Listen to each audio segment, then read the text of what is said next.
La luna deslumbrante asoma entre los árboles.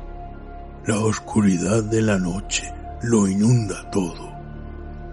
Y una tenue niebla comienza a aparecer.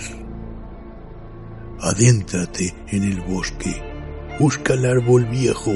Siéntate a su lado. Ponte cómodo, cierra los ojos y escucha la historia que traen hasta ti las criaturas de la noche. Bienvenidos. Estos son los cuentos del bosque oscuro.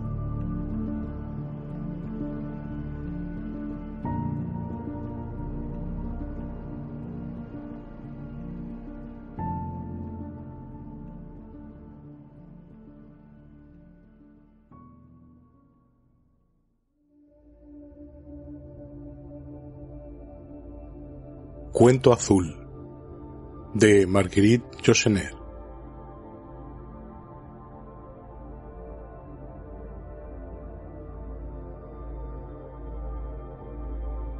Los mercaderes procedentes de Europa estaban sentados en el puente, de cara a la mar azul, en la sombra color índigo de las velas remendadas de retazos grises. El sol cambiaba constantemente de lugar entre los cordajes, y con el balanceo del barco parecía estar saltando como una pelota que rebotara por encima de una red de mallas muy abiertas. El navío tenía que virar continuamente para evitar los escollos. El piloto, atento a la maniobra, se acariciaba el mentón azulado. Al crepúsculo, los mercaderes desembarcaron en una orilla embaldosada de mármol blanco. Vetas azuladas surcaban la superficie de las grandes losas que antaño fueron revestimiento de templos.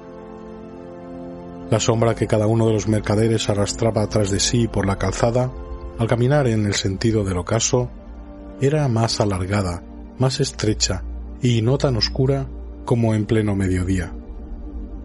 Su tonalidad, de un azul muy pálido, recordaba la de las ojeras que se extienden por debajo de los párpados de una enferma.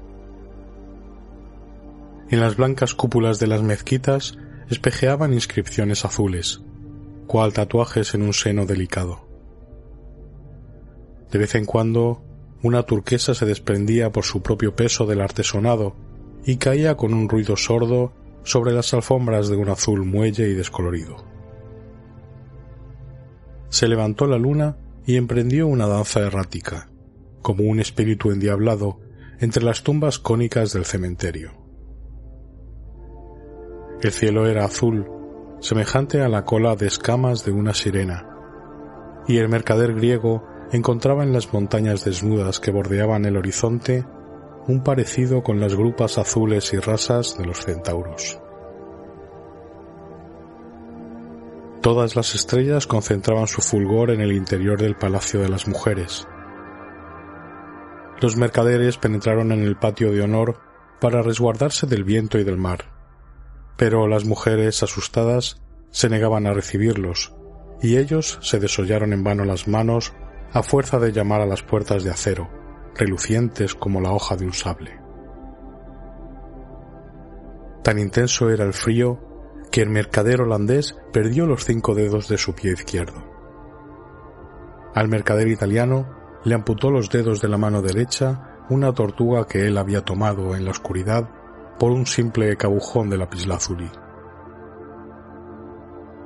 Por fin, un negrazo salió del palacio llorando y les explicó que noche tras noche las damas rechazaban su amor por no tener la piel suficientemente oscura. El mercader griego supo congraciarse con el negro merced al regalo de un talismán hecho de sangre seca y de tierra de cementerio. Así es que el nubio los introdujo en una gran sala color ultramar y recomendó a las mujeres que no hablaran demasiado alto para que no despertaran los camellos en su establo y no se alterasen las serpientes que chupan la leche del claro de luna.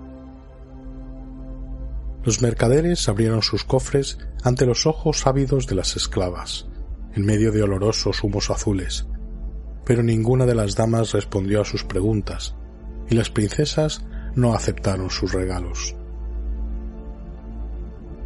En una sala revestida de dorados, una china ataviada con un traje anaranjado los tachó de impostores, pues las sortijas que le ofrecían se volvían invisibles al contacto con su piel amarilla.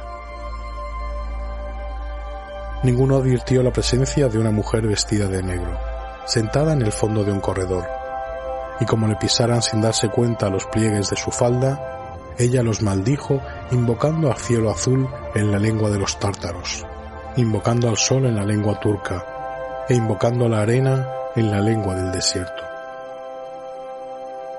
En una sala tapizada de telas de araña, los mercaderes no obtuvieron respuesta de otra mujer vestida de gris que sin cesar se palpaba para estar segura de que existía. En la siguiente sala, color grana, los mercaderes huyeron a la vista de una mujer vestida de rojo que se desangraba por una ancha herida abierta en el pecho, aunque ella parecía no darse cuenta, ya que su vestido no estaba ni siquiera manchado. Pudieron al cabo refugiarse en el ala donde estaban las cocinas, y allí deliberaron acerca del mejor medio para llegar hasta la caverna de los zafiros.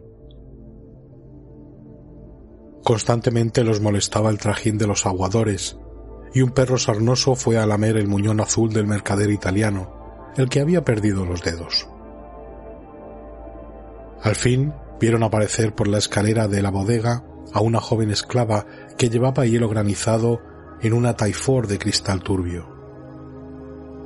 Lo depositó sin mirar dónde, sobre una columna de aire, para dejarse las manos libres y poder saludar, levantándolas hasta la frente, donde llevaba tatuada la estrella de los magos. Sus cabellos azul negros fluían desde las sienes hasta los hombros. Sus ojos claros miraban el mundo a través de 2 lágrimas, y su boca no era sino una herida azul. Su vestido color lavanda, de fina tela desteñida por hartos lavados, estaba desgarrado en las rodillas, pues la joven tenía por costumbre prosternarse para rezar, y lo hacía constantemente. Poco importaba que no comprendieran la lengua de los mercaderes, pues era sordomuda. Así se limitó a sentir gravemente con la cabeza cuando ellos inquirieron cómo ir hasta el tesoro, mostrándole en un espejo sus ojos color de gema y señalando luego la huella de sus pasos en el polvo del corredor. El mercader griego le ofreció sus talismanes.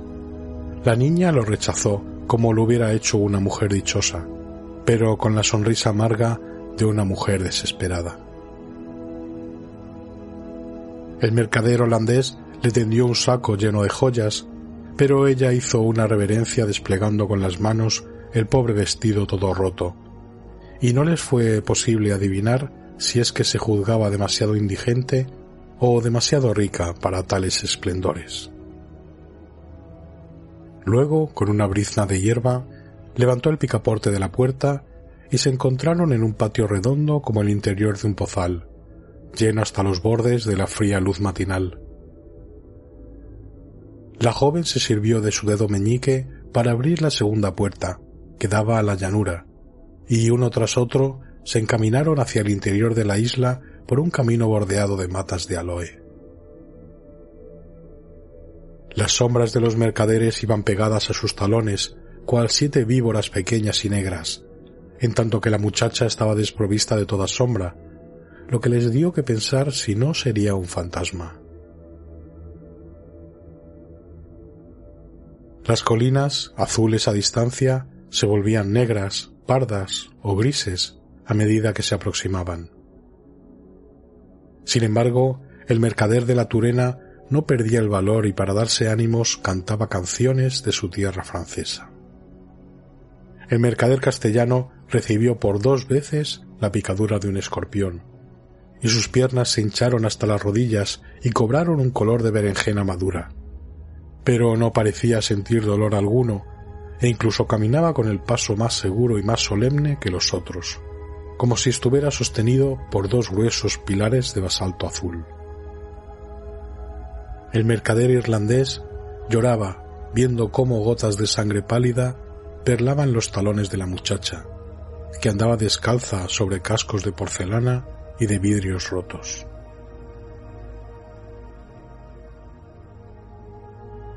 Cuando llegaron al sitio tuvieron que arrastrarse de rodillas para entrar a la caverna, que no abría al mundo más que una boca angosta y agrietada. La gruta era, sin embargo, más espaciosa de lo que hubiera podido esperarse, y así que sus ojos hubieron hecho buenas migas con las tinieblas, descubrieron por doquier fragmentos de cielo entre las fisuras de las rocas. Un lago muy puro ocupaba el centro del subterráneo, y cuando el mercader italiano lanzó una guija para calcular la profundidad, no se la oyó caer, pero se formaron pompas en la superficie, como si una sirena bruscamente desesperada hubiera expelido todo el aire que llenaban sus pulmones.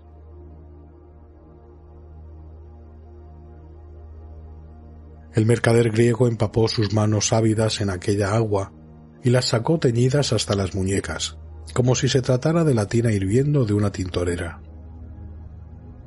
Mas no logró apoderarse de los zafiros que bogaban, cual flotillas de nautilos, por aquellas aguas más densas que las de los mares.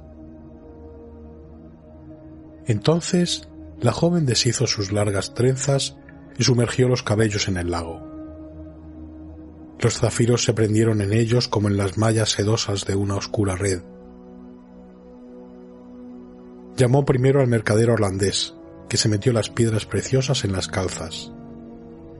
Luego al mercader francés, que se llenó el chapeo de zafiros. El mercader griego atiburró un odre que llevaba al mercader castellano, arrancándose los sudados guantes de cuero. Los llenó y se los puso colgados al cuello, de tal suerte que parecía llevar dos manos cortadas. Cuando le llegó el turno al mercader irlandés, ya no quedaban zafiros en el lago. La joven esclava se quitó un colgante de abalorios que llevaba y por señas le ordenó que se lo pusiera sobre el corazón. Salieron arrastrándose de la caverna y la muchacha pidió al mercader irlandés que le ayudara a rodar una gruesa piedra para cerrar la entrada. Luego colocó un precinto confeccionado con un poco de arcilla y una hebra de sus cabellos.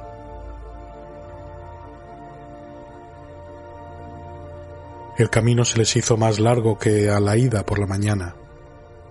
El mercader castellano, que empezaba a sufrir a causa de sus piernas emponzoñadas, se tambaleaba y blasfemaba invocando el nombre de la Madre de Dios. El mercader holandés, que estaba hambriento, trató de arrancar las azules brevas maduras de una higuera, pero un enjambre de abejas ocultas en la espesura almibarada lo picaron profundamente en la garganta y en las manos. Llegados al pie de las murallas, el grupo dio un rodeo para evitar a los centinelas, y se dirigieron sin hacer ruido hacia el puerto de los pescadores de sirenas, que estaba siempre desierto, pues hacía largo tiempo que no se pescaban ya sirenas en aquel país. La barca flotaba blandamente en el agua, amarrada al dedo de un pie de bronce, único resto de una estatua colosal erigida antaño en honor a un dios del que ya nadie recordaba el nombre. En el muelle, la esclava sordomuda hizo intención de despedirse de los hombres, saludándolos con las manos puestas en el corazón. Entonces, el mercader griego la tomó por las muñecas y la arrastró hasta el barco, movido por el propósito de venderla al príncipe veneciado del Negroponto, de quien se sabía que le gustaban las mujeres heridas o afectadas de alguna invalidez. La doncella se dejó llevar sin oponer resistencia, y sus lágrimas, al caer sobre las maderas del puente, se transformaban en bellas aguamarinas. Así es que sus verdugos se las ingeniaron para darle motivos que la hicieran llorar. La dejaron desnuda y la ataron al palo mayor. Su cuerpo era tan blanco que servía de fanal al barco en aquella noche clara navegando entre las islas. Cuando hubieron terminado su partida de palillos, los mercaderes bajaron a la cabina para echarse a dormir. Hacia el alba, el holandés subió al puente aguijoneado por el deseo y se acercó a la prisionera, dispuesto a violentarla. Mas he aquí que la niña había desaparecido.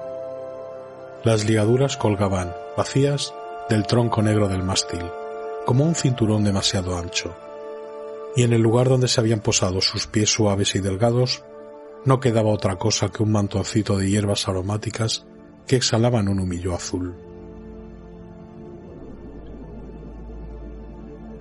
En los días que siguieron reinó una calma chicha, y los rayos del sol, que caían a plomo sobre la lisa superficie color de algas, producían un chirrido de hierro candente sumergido en agua fría.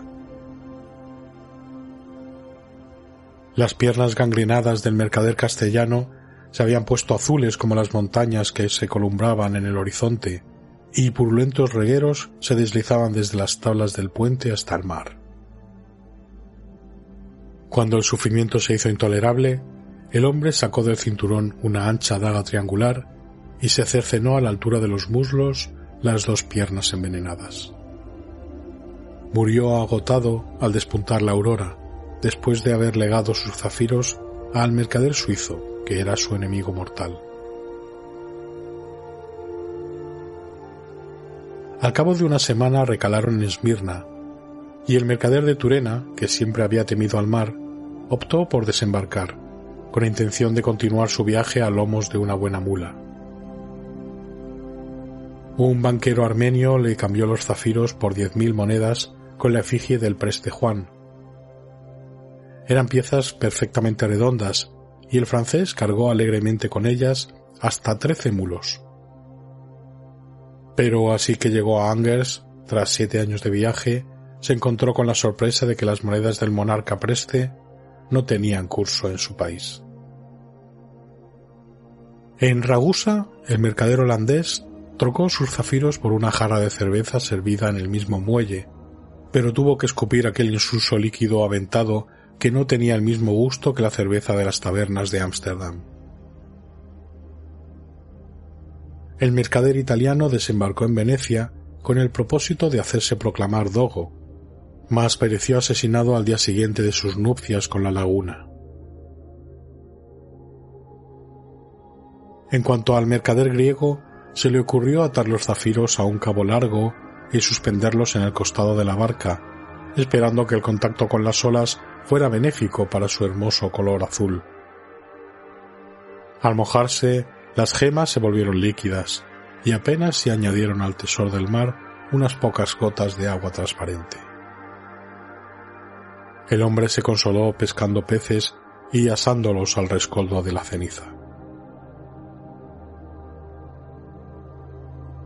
Un atardecer, al cabo de 27 días de navegación, el barco fue atacado por un corsario. El mercader de Basilea se tragó sus zafiros para sustraerlos de la avaricia de los piratas y murió de atroces dolores de entrañas. El griego se echó al mar y fue recogido por un delfín, que lo condujo hasta Tinos. El irlandés, molido a golpes, fue dejado por muerto en la barca, entre los cadáveres y los sacos vacíos. Nadie se tomó la molestia de quitarle el colgante de falsas piedras azules, que no tenía ningún valor. 30 días más tarde, la barca a la deriva entró por sí misma en el puerto de Dublín, y el irlandés echó pie a tierra para mendigar un pedazo de pan.